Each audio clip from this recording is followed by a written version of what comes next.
یہ بات ہے ان دنوں کی کہ جب میں لاہور میں ایڈیشنل ڈسٹرکٹ اینڈ سیشن جج ہوا کرتا تھا، یعنی 2001 کی بات ہے۔ آپ کو یاد ہوگا یا آپ کو میں یاد دلا دیتا ہوں کہ ان دنوں ہمارے ہاں پرویز مشرف کے دور میں لوکل باڈیز کے الیکشن ہوئے تھے۔ السلام علیکم ناظرین، ٹوڈے ود حفیظ خان کے ساتھ میں ہوں محمد حفیظ خان۔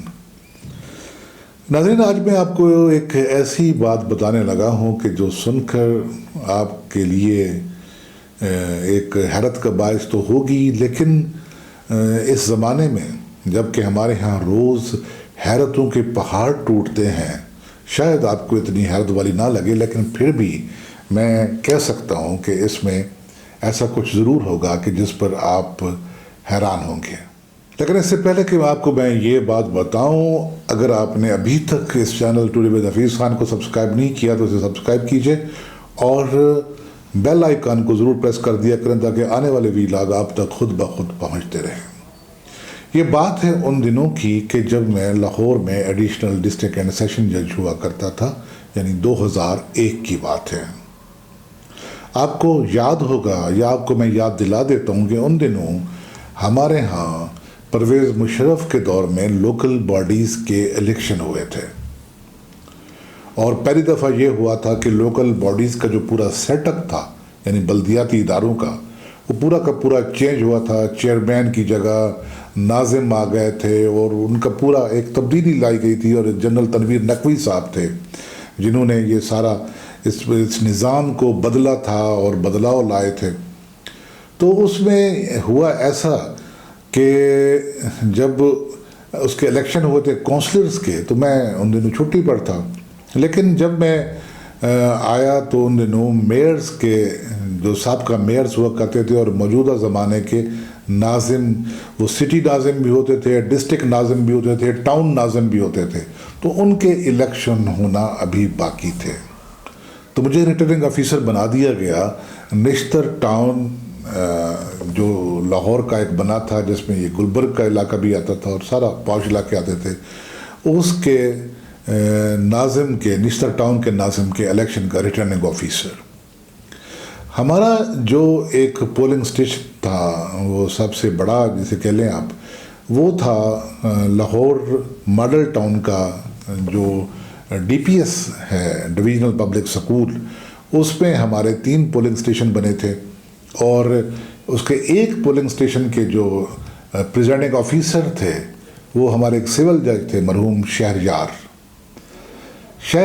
سرگودا کے رہنے والے تھے، اور بڑے ہی نوجوان، بہت ہی اچھے، اور ان کا ایک حادثے میں انتقال ہو گیا تھا۔ سیالکوٹ جیل کا واقعہ آپ کو یاد ہوگا کہ وہاں وہ گولیوں کا نشانہ بن گئے تھے، جو مجرموں نے جو قید تھے اس جیل میں ان کی کراس فائرنگ سے، تو ان کو یرغمال بنایا گیا تھا پہلے وہاں پر۔ تو مجھے دوپہر کے وقت شہریار مرحوم کا فون آیا کہ ایسا ہے کہ ایک خاتون ہیں کونسلر، یہ ناظم کے جو ہوتے تھے نا ووٹرز، وہ کونسلر ہوتے تھے، کونسلر انہیں ووٹ دے کر ناظم منتخب کرتے تھے۔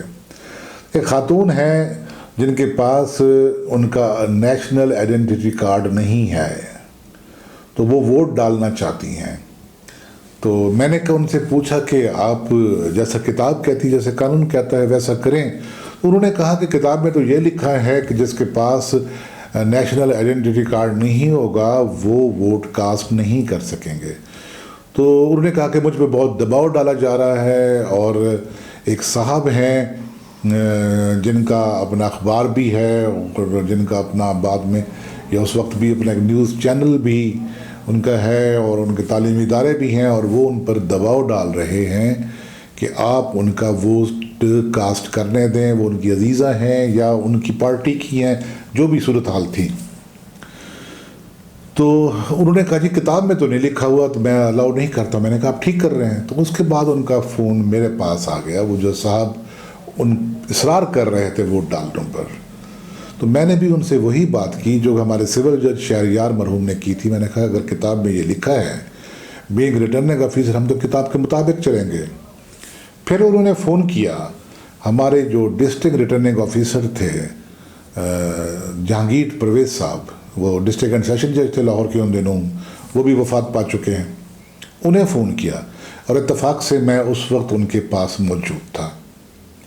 تو انہوں نے یہ کہا کہ یہ جو ڈومین ہے، یہ جو سب کچھ ہے، یہ ریٹرننگ آفیسر کا ہے، آپ ان سے بات کریں۔ انہوں نے کہا جی میں ان سے بات کر چکا ہوں۔ انہوں نے کہا آپ دوبارہ بات کر لیجئے۔ انہوں نے فون مجھے دے دیا، تو میں نے پھر اپنی پہلے والی بات کو اس کی ریپیٹ کر دیا۔ اس کو میں نے کہا جی آپ کی عزت اور آپ ہماری تکریم آپ کی سالانکوں پر، لیکن جہاں تک ووٹ ڈالنے کا طریقہ کار ہے اس میں لکھا ہوا ہے جب تک اوریجنل نیشنل آئیڈینٹی کارڈ نہیں ہوگا ووٹ کاسٹ نہیں کر سکیں گے۔ تو انہوں نے کہا جی آپ کتاب سے نہیں ہٹیں گے؟ میں نے کہا جی کتاب سے تو نہیں ہٹیں گے، قانون سے نہیں ہٹیں گے۔ تو انہوں نے کہا اگر میں قانون ہی بدلوا دوں آپ کا تو پھر آپ کیا کریں گے؟ میں نے کہا ہم اس کی تعمیل کریں گے۔ یہ میں بات بتا رہا ہوں آپ کو دن کے کوئی 12 ساڑھے 12 بجے سے یا 1 بجے کے درمیان کی بات کر رہا ہوں۔ آپ یقین کیجئے کہ دن کے تقریباً 2:30 یا 2:45 بجے الیکشن کمیشن آف پاکستان سے ہمیں ایک فیکس موصول ہوئی جس میں وہ جو قواعد تھے وہ بدل دیے گئے تھے، اور اس میں یہ کر دیا گیا تھا کہ اگر کسی کے پاس اس کا نیشنل آئیڈینٹی کارڈ نہیں ہے تو کوئی اور شناختی ڈاکومنٹ، وہ ڈرائیونگ لائسنس بھی ہو سکتا ہے یا کوئی اور دستاویز جس سے ثابت ہو کہ یہ وہی ہیں، تو آپ اس کی بنا پر ان کا ووٹ کاسٹ کرنے کی پرمیشن دے سکتے ہیں۔ تو ابھی یہ فیکس میرے ہاں پہنچا ہی تھا، اور میں نے اپنے جو پریزائڈنگ آفیسر تھے شہریار مرحوم، ان کو میں نے کہہ دیا کہ یہ فیکس آ چکا ہے، اس کے مطابق اگر وہ کوئی شناختی دستاویز اور آپ کو پروڈیوس کرتے ہیں تو اپنی تسلی کے بعد آپ ان کو الاؤ کر سکتے ہیں۔ تو میرے پاس ان صاحب کا پھر فون آیا، تو انہوں نے کہا کہ اب آپ کیا کر رہے ہیں، اب ووٹ کاسٹ کرنے کی پرمیشن دیں گے؟ میں نے کہا جی بالکل دوں گے، میں دے چکا ہوں، اور چونکہ میرے پاس فیکس موصول ہو چکا ہے۔ اس کے بعد انہوں نے فون بند کر دیا۔ تو میں حیران ہوا کہ اگر پاکستان میں، ہمارے ملک میں کسی کے پاس دم ہے تو وہ چند لمحوں میں ہی قوانین کو بدل سکتا ہے، بدلوا سکتا ہے۔ اگر کسی میں دم نہیں ہے تو وہ قانون کے پنجرے میں مقید ہو کے رہ جاتا ہے، پھنس کے رہ جاتا ہے، اپنے جو اس کے بنیادی حقوق ہیں اس سے بھی محروم ہو کے رہ جاتا ہے۔ بات ایکسیس کی ہے، آپ کی ایکسیس ہونی چاہیے۔ اگر ایکسیس ہے تو آپ کے لیے کوئی کام نہیں ہے، کوئی مسئلہ نہیں ہے۔ اگرچہ یہ کام ویلفیئر کے لیے کیا گیا ہو تو اور بات ہے، اگر یہ کام ویسے کسی کی بات مان کر کیا گیا ہو تو وہ بھی کوئی بات نہیں، اور بات ہو جاتی ہے۔ فرق لیکن ضرور رہ جاتا ہے، ایک احساس ضرور رہ جاتا ہے کہ وہ کام کہ جس آفیسر نے اس کو انفورس کرنا تھا، امپلیمنٹ کرنا تھا، وہ تو اس قانون کو رجسٹ کرنا تھا، لیکن جنہوں نے قواعد کی پاسداری کرنی تھی انہوں نے اس قانون کو، یا قواعد کو، قانون تو نہیں تھے، قواعد تھے، رولز تھے، اس کو بدل دیا۔ تو ناظرین یہ تھا ہمارا آج کا ویلاگ۔ آپ کو اچھا لگا ہو تو شیئر کیجیے گا دوستوں کے ساتھ، اور بیل آئیکن کا بٹن ضرور پریس کر دیا کریں تاکہ یہ دوسرے لوگوں کے علاوہ آپ تک بھی خود بخود پہنچتے رہا کریں۔ اجازت دیجیے محمد حفیظ خان کو، فی امان اللہ۔